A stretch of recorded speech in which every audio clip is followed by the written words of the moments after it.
안녕하세요 여러분, 북구소년입니다. 오늘 소개해드릴 책은 구병모 작가님의 파과입니다. 봄의 설레임과 초여름의 더위가 공존하는 요즘, 따뜻한 사랑 이야기와 서늘한 느와르가 공존하는 이 작품을 읽기가 딱 좋은 시기가 아닐까 합니다. 공존할 수 없는 두 키워드가 공존하는 구병모 작가님의 파과. 어떤 작품인지 함께 살펴보도록 하겠습니다.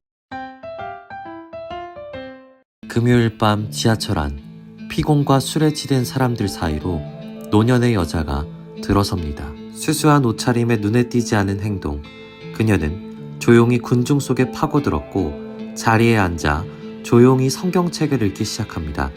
그녀가 완벽히 무주의 맹시로 스며들었을 때 노인의 눈동자가 조용히 움직여 한 사내를 응시합니다. 아무도 의식하지 못하는 조용한 시선, 어쩐지 그것엔 칼날 같은 섬뜩함이 머물러 있었습니다. 그리고 그 시선을 받은 남자는 환승역에서 사망하고 맙니다. 군중 가운데서 살인을 저지를 만큼 대담하며 증거 하나 남기지 않을 만큼 치밀한 그녀는 무려 45년 경력의 프로 살인 청부업자였습니다. 그녀의 이름은 조각, 손톱이라는 뜻의 이명처럼 빠르고 날카로운 일처리를 해왔으나 나이가 너무 든 탓인지 에이전시에서 신뢰받지 못하는 느낌입니다. 형식상이라지만 타겟의 확실한 사망 확인 요구를 해오는 에이전시와 예전 같지 않은 몸 상태의 조각은 은퇴를 생각하는데요. 그 생각에 쐐기를 박은 사건이 일어나고 맙니다. 평소처럼 의뢰를 수행하던 중 타겟과의 몸싸움 끝에 조각은 등에 심각한 부상을 입게 됩니다. 의뢰와 뒤처리는 간신히 완수했지만 과다출혈로 곧장 병원에 가야만 하는 상황. 그녀가 찾아간 곳은 에이전시와 협업하는 병원이었습니다. 그곳의 병원장은 조각의 정체는 물론 그녀의 일까지 알고 있는 의사였죠. 까무러칠 것만 같은 정신을 부여잡고 진료실에 들어갔지만 병원장의 진료실에 있던 것은 낯선 남자였습니다. 30대 초반쯤 되어 보이는 젊은 의사 강 박사였습니다. 비밀 유지를 위해 자리를 벗어나려던 조각은 몸의 한계에 부딪혀 그대로 기절하고 말았죠. 조각이 깨어난 것은 새벽이 밝아올 무렵. 등에 상처는 꿰매져 있었고 몸에 지니고 있던 연장은 모두 사라져 있었습니다. 낯선 의사에게 정체가 탄로났을 게 분명한 상황. 상처는 치료했습니다. 조금만 더 늦었어도 위험했을 거예요. 그러나 페이닥터의 목소리는 침착하고 담담하기만 합니다. 마치 평범한 환자 대하듯 하는 목소리였으나 상대는 45년 경력의 프로킬러 조각.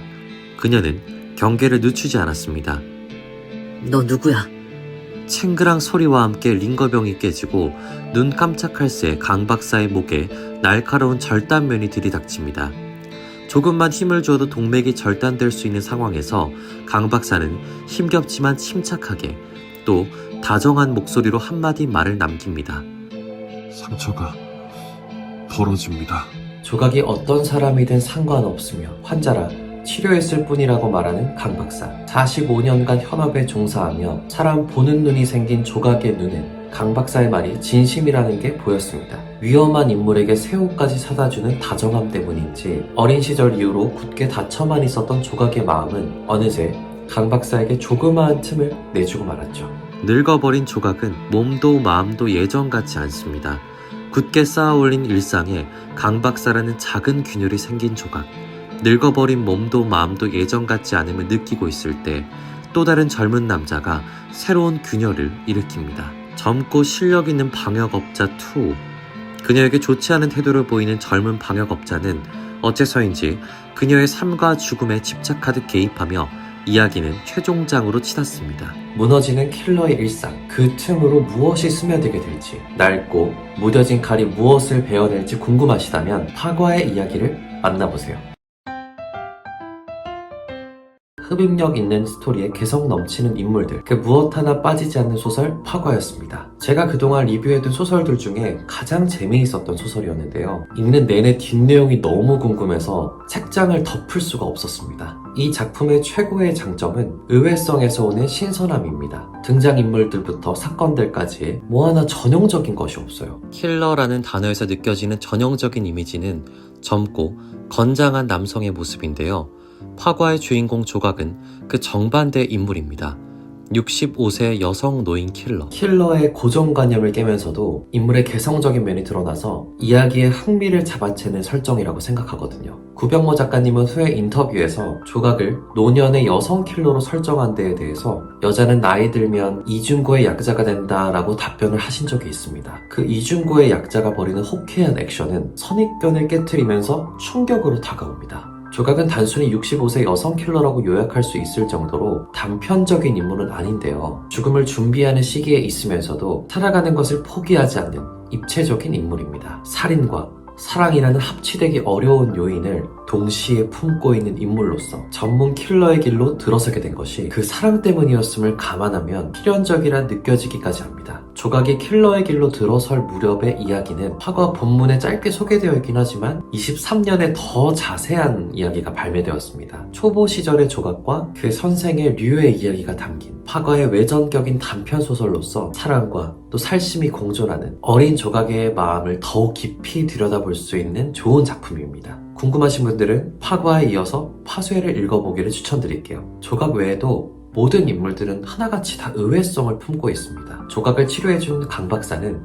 가난한 페이닥터로서 흔히 의사에게서 연상되어지는 부유한 이미지와는 정반대인 캐릭터죠. 동료이자 적으로 나타나는 투우에게서도 반전 요소를 찾자면 그의 향기에 있습니다. 작품에서 조각은 투우에게서 그에게 청량하면서도 달콤한 계열의 푸제리 향이 짙게 난다고 서술하는데요. 이는 흔적을 남기면 안 되는 업종의 특성상 꽤나 의외인 포인트입니다. 이러한 의외성은 조각의 스승인 류에게서도 드러나지만 이것은 스포라서 소설 속에서 확인해주세요. 인물 간의 관계, 또 서사 측면에서도 의외성이 크게 두드러집니다. 45년간 수많은 사람들을 죽여오면서 황폐해진 마음을 가진 킬러조차 피할 수 없는 사랑. 60대의 조각이 30대 강 박사에게 연심을 품게 된 사건은 두말할 것 없이 의외이면서 충격적인 사건인데요. 작중에서 조각 역시 그 마음을 자조하면서도 추스리거나 직면하지 못합니다. 그들의 관계에서 시작되는 이야기를 읽고 있으면 서사적 흥미에서 돋는 도파민과 삶에 대한 고찰을 이끌어내는 문학성을 동시에 느낄 수 있을 겁니다. 화과의 문장은 다른 작품에 비해 굉장히 길어요. 보통 문장이 길면 길수록 주어와 서술어의 거리가 차이가 나기 때문에 독자의 집중을 흐트러뜨리고 가독성을 저해하는 요소가 되기 마련인데요. 특이하게도 이 작품에서는 이 작품을 더욱 풍부하게 하는 요소로 작용합니다. 긴 문장은 조각의 시선을 그대로 따라가면서 상황을 세밀하게 묘사해 주는데요. 생생한 전투씬 묘사와 감정 서술을 읽으면서 마치 제가 조각이 된 것처럼 느껴집니다. 상세한 서술과 세밀한 묘사 덕분에 조각의 생에 더욱 집중할 수 있었고 그녀의 캐릭터성에 더욱 집중하게 만들어줍니다. 사랑과 유대감은 다양한 사람의 수만큼이나 다양한 모습을 가지고 있음에도 너무나 흔한 나머지 단 하나의 이미지로만 고착되어 가고 있는 감정입니다. 작가님은 조각의 감정을 그러한 쉽고 직접적인 단어를 사용해서 서술하기보다는 명확하지 않아 더욱 본질적인 단어를 사용해서 그녀의 얼룩진 감정을 더욱 직접적으로 드러내는 방법을 사용합니다. 어쩌면 그게 사랑이라는 단어보다 더욱 본질적인 표현일지도 모른다고 생각합니다. 그런 본질을 살짝 엿본 탓에 조각이라는 인물에 더욱 몰입을 했는지 그 본질을 더욱 엿보게 되었는지 모르겠지만요. 어쨌든 파과는 과몰입을 유발합니다. 책장을 덮으려는 꽤나 큰 후폭풍을 겪게 될 수 있어요. 제가 그랬거든요. 그래서 그 이후에 강 박사와 조각은 어떻게 되었을까? 마지막 전투 후에는 조각은 어떻게 행동했을까? 그들은 모두 행복해졌을까? 하는 상상을 하면서요. 파과라는 작품은 65세 여성 킬러라는 점이 처음으로 눈을 사로잡았고 최대한 일상으로 돌아가려고 발버둥치는 주인공을 앞에 두고 벌어지는 또 다른 사건들이 숨막히게 몰아치는 이야기였습니다. 서사를 읽어내는 즐거움과 인생을 반추하는 노년의 조각에 아련함을 동시에 느끼게 해주는 두 배로 즐거운 작품이기도 했고요. 방역을 살인청부업체 대체어로 사용하는 등 다양한 의외성이 차고 넘치는 작품이니 읽어보시면 찾는 재미가 아주 쏠쏠한 작품인 것 같습니다.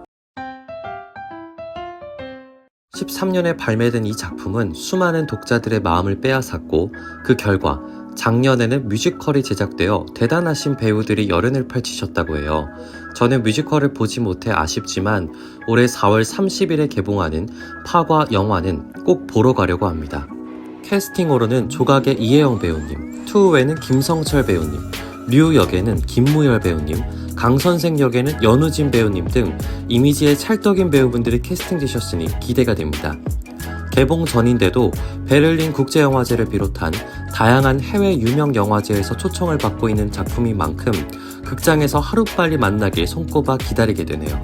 제가 읽은 소설 파가와 영화 파가가 어떻게 같고 다른지 비교하면서 관람하는 재미도 있을 것 같습니다. 여러분들 영화 파가를 보기 전에 소설 파가를 먼저 읽어보시는 건 어떠신가요? 오늘의 리뷰는 여기까지입니다. 여러분들이 읽으신 파가는 어떠셨는지 궁금하네요. 여러분의 감상을 댓글로 남겨주세요. 그럼 다음에도 좋은 작품으로 돌아오겠습니다.